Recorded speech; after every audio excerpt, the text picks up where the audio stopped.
பாராட்டிவிட்டான். யாமறிந்த மொழிகளிலே தமிழ் மொழிதான் சிறந்த மொழி என்று பாரதியும் பாராட்டிவிட்டார். தமிழுக்கு அமுது என்று பேர் அந்த தமிழர்கள் உயிருக்கு நேர் என்று பாரதிதாசனும் பாராட்டிவிட்டார். உன்னை எப்படி அழைப்பேனோ, என்னவென்று அழைப்பேனோ, உண்மையை சொல்லட்டுமா, உள்ளதை சொல்லட்டுமா, என் அன்னை தமிழே, என் நாவில் கலந்தவளே, என்னை வளர்ப்பவளே, என்னை வளர்ப்பவளே, உன் புகழ் பாட பிறப்பெடுத்தேன், சொல்லில் விளையாட சொல்லை தேர்ந்தெடுத்தேன், என் உள்ள தமிழே, என் அன்னை தமிழே, என் உயிரினும் மேலான தமிழே என்று தமிழுக்கு முதல் வணக்கத்தை கூறி இங்கே இருக்கின்ற ஆண்டோர்கள் சான்றோர்கள் அனைவருக்கும் என்னுடைய வணக்கத்தையும் வாழ்த்துக்களையும் தெரிவித்துக் கொள்கிறேன். நடுவரை நீங்க ஸ்பெஷல் இன்னைக்கு கொஞ்சம் கண்ணுக்கு மையிட்ட காதல் தங்கள் கண்ணத்தில் புத்தமிட்ட காரணத்தால் கட்டமை வேறு யாரும் பார்த்துவிடக் கூடாது என்பதற்காக கண்ணத்தில் வட்டமாக வேறிட்டு இன்று வரை மையிட்டு காத்துக் கொண்டிருக்கும் மரியாதைக்கு மதிப்புக்குரிய நடுவர் அவர்களே,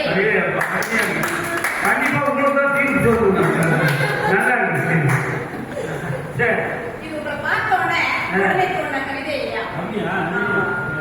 நிறைய பேர் ரொம்ப பிபி சுகர்லாம் வர மாதிரி ரொம்ப பேசிட்டாங்க.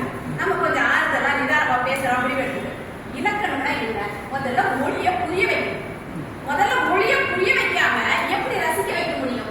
நாங்களும் புரிய வைக்கிறதால போராடிட்டு இருக்கோம். வகுப்பறையில இன்னைக்கு எவ்வளவு பிரச்சனைகள் நடந்துட்டு இருக்கு. இப்போ பாருங்க, ஒரு தமிழாசிரியர் இலக்கணத்தை நடத்துறார். காலம், 3 காலம், அதாவது இறந்த காலம், நிகழ்காலம், எதிர்காலம் நடத்துறார். பையன் கேட்கிறார், ஐயா நேற்று வந்தேன், இன்று வருகிறேன், நாளை வருவேன், இது என்ன காலம் அப்படின்னு பையனை கேட்டா பையன் சொல்றான், எங்களுக்குலாம் இது போதாத காலம் அப்படின்னு சொல்றான். அந்த கை கட்டிய 4 பேருக்கு நன்றி. பேரை வச்சு நீங்க வாங்க, பேசுற நமக்கும் பணம் தர மாட்டாங்க, நாமளும் கொடுக்க வேண்டாம். ஆனா பாராட்டுகளும் வாழ்த்துகளும் தருவாங்க. நம்பி கூட்டிக் வந்தனே, பாராட்டுகளுக்கு நன்றி. அடுத்ததாங்க கம்பராமாயணத்தை பற்றிலாம் பேசினாங்க. கம்பர் எழுதிய கம்பராமாயணம் இன்றும் நினைத்து நிற்பதற்கு காரணம் கம்பரும் ஒரு சிறந்த இலக்கண நூல் ஆசிரியர் என்பதை மறந்துவிடக் கூடாது. இலக்கணம் தெரியாதவன் கவிதை எழுதலாம், இலக்கணம் தெரியாதவன் கவிதை எழுதலாம், ஆனால் காலம் தாண்டி நிற்கும் காவியம் படைக்க முடியாது. அதுதான் நீ சொல்ல வந்திருக்கோம். அடுத்தது தொல்காப்பியம். தொல்காப்பியம் முதல் இலக்கண நூல். தொல்காப்பியம் முதல் இலக்கண நூல். ஆனால் அதற்கு முன்னதாகவே 4-5 சிறிய நூல்கள் வந்து இருக்கிற இடம் தெரியாமல் காணாமல் போய்விட்டது. அதற்கு பிறகுதான் தமிழுக்கு இலக்கணம் எவ்வளவு முக்கியம் என்பது தெரிந்து கொண்டே தொல்காப்பியர் 5 ஆண்டுகள் 50 நாட்கள் இந்த இலக்கண நூலை எழுதினார். எனக்கு கொடுத்ததுக்கு 5 நிமிஷம் இலக்கணத்தை பேசுறேன். தொல்காப்பியர் எழுதுறதுக்கே 5 ஆண்டுகளுக்கு மேல ஆச்சாம். எனக்கு கொடுத்த 5 நிமிஷத்துல என்னையா பேச முடியும்? அடுத்தது பாருங்க, இப்போ குறில் நெடில் வாழ்க்கை ரொம்ப ரொம்ப முக்கியம். இன்னைக்கு இலக்கணத்துல பாத்தீங்கன்னா ஒரே ஒரு கால் போச்சா வாழ்க்கையை போயிருக்கு இல்லையா? இப்போ கால் வலிக்கிறது அப்படின்னு சொல்ற இடத்துல கல் வலிக்கிறதுன்னு சொன்னா மருத்துவ மேல கொத்தனார் தாக்கணும் பாரு. அந்த மாதிரி தமிழை வந்து நம்ம சரியா எழுதணுமா இல்லையா? அடுத்தது மிகிலு கப்பு முக்கியமோ இல்லையோ, கமா முக்கியம். அம்மா கேட்கறாங்க போன்ல, பா சாப்பிட்டியாப்பா, சோறு சாப்பிட்டியா, இட்லி சாப்பிட்டியான்னு கேட்கறாங்க. பையன் சொல்றான் அம்மா சாப்பிட்டு. ஆபத்துல அம்மாவே மாட்டி விட்டுறான். கேட்கிறார், அம்மாவையா சாப்பிட்டாய்? அம்மாவுக்கு சாப்பிட்டேன். நடுவில் ஒரு காற்புள்ளி முக்கியம் ஐயா, அந்த கமா முக்கியமா இல்லையா? இலக்கணம் என்பது ஒவ்வொரு எழுத்தும், ஒவ்வொரு சொல்லும், ஒவ்வொரு பொருளை கொடுக்கிறது. ஒரு எழுத்து கெட்டுவிட்டால், ஒரு எழுத்து தப்பா போச்சுன்னா ஒரு சொல் கெட்டுவிடும். ஒரு சொல் கெட்டுவிட்டால் அங்கே கருத்து மாறுபட்டு விடும். அந்த கருத்து மாறுபட்டால் எத்தனை போராட்டங்கள் நடக்கிறது. ஒரு கருத்து மாறுபாட்டால் இன்னைக்கு நம்ம அரசியல் நிறைய பாக்குறோமே, அந்த மாதிரி பிரச்சனை எல்லாம் இருக்குது. அதெல்லாம் பேசாம இலக்கியத்தை தூக்கிட்டு வந்துருக்கீங்க பேசுறதுக்கு 3 பேர். எனக்கு பிறகு ஒருத்தர் பேச போறாரு. எனக்கே கல்யாணத்துல கடைசியா மாதிரி இருக்குயா கொஞ்சம் அள்ளி வைக்கிற அப்புறமா தான் எனக்கே இருக்குது. எனக்கு பிறகு ஒருத்தர் பேசுறதுக்கு வந்துருக்கிறாரு. இப்ப என்னன்னா கொஞ்சம் ஜாலியாக்கலாம் அப்படின்ற மாதிரி, ஏன்னா வெளியிட்டு வந்தது ஒண்ணு, பேசுறது ஒண்ணா இருக்கு. கண்மணி, அன்போடு, காதலன், நான் எழுதும் கடிதம், இல்ல படம், இல்ல கடிதாசு. கண்மணி, அன்போடு, காதலன், நான் எழுதும் கடிதமே. முதல்ல சொல்றது இலக்கணம் தான், 2வது பேசுனதும் இலக்கணம் தான். கடைசியில மானே தேனே பொன்மானே கொஞ்சம் சேர்ப்பீங்களா, அதுதாங்க இலக்கியம். இப்ப நான் சொல்லக்கூடிய கருத்துக்கு புரிஞ்சா போதாதா? எதுக்கு அங்க மானே தேனே பொன்மானே எதுக்கு அங்க தேவைப்படுது?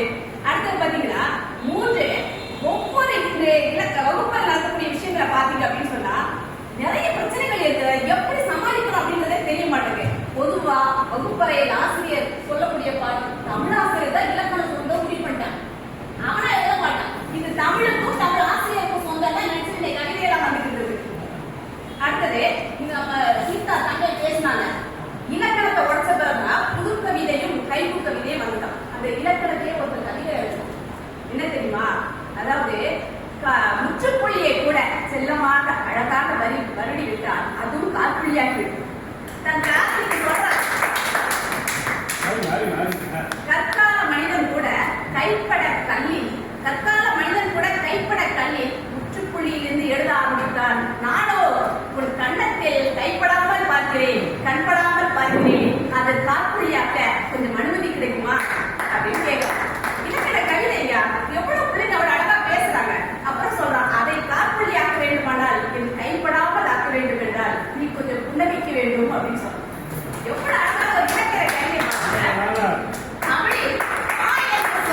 அப்படின்னு சொல்லிட்டு இன்னைக்கு வரைக்கும் பாடப்புத்தகத்தை படிச்சுட்டு இதுக்கு முக்கிய காரணம் இலக்கணம் தான். ஐயா ஏற்கனவே ஒரு வேலை காமிச்சிட்டாங்க, முடிச்சிடுறேன். அடுத்தது பாத்தீங்கன்னா, அதாவது இலக்கணம் ரொம்ப ரொம்ப முக்கியம். ஒரே வேலை சொல்லணும்னு பார்த்தா நடுவர் இல்லாத பட்டிமன்றம் எப்படியும், ஆசிரியர் இல்லாத வகுப்பறை எப்படியும், நம்முடைய தமிழில் ஐயா இல்லாத கலந்துரையாடல் பேரவை எப்படியும், அப்படிதான் இலக்கணம் இல்லாத தமிழும் அப்படிதான். கண் இல்லாமல் இந்த உலகை பார்க்க முடியாது, அதுபோல இலக்கணம் இல்லாமல் மொழியை பேச முடியாது, எழுத முடியாது, படிக்க முடியாது. முதல் இன்னொன்று இந்த வெளியாடுறோம் ஒன்னே இவரை மாதிரி என்னை மாதிரி வெளியாடுறோம் போய் சொல்ல மாட்டாங்க, உண்மையதான் பேசுவாங்க. பேசியது கடுகளவு, பேசாதது கடலளவு, 2 அடியாக இருந்தாலும் நீ நான் என்று இல்லாமல் ஜெயிப்பது நாமாக இருக்கட்டும், வாழ்வது தமிழாக இருக்கட்டும் என்று கூறி வாய்ப்புக்கு நன்றி கூறி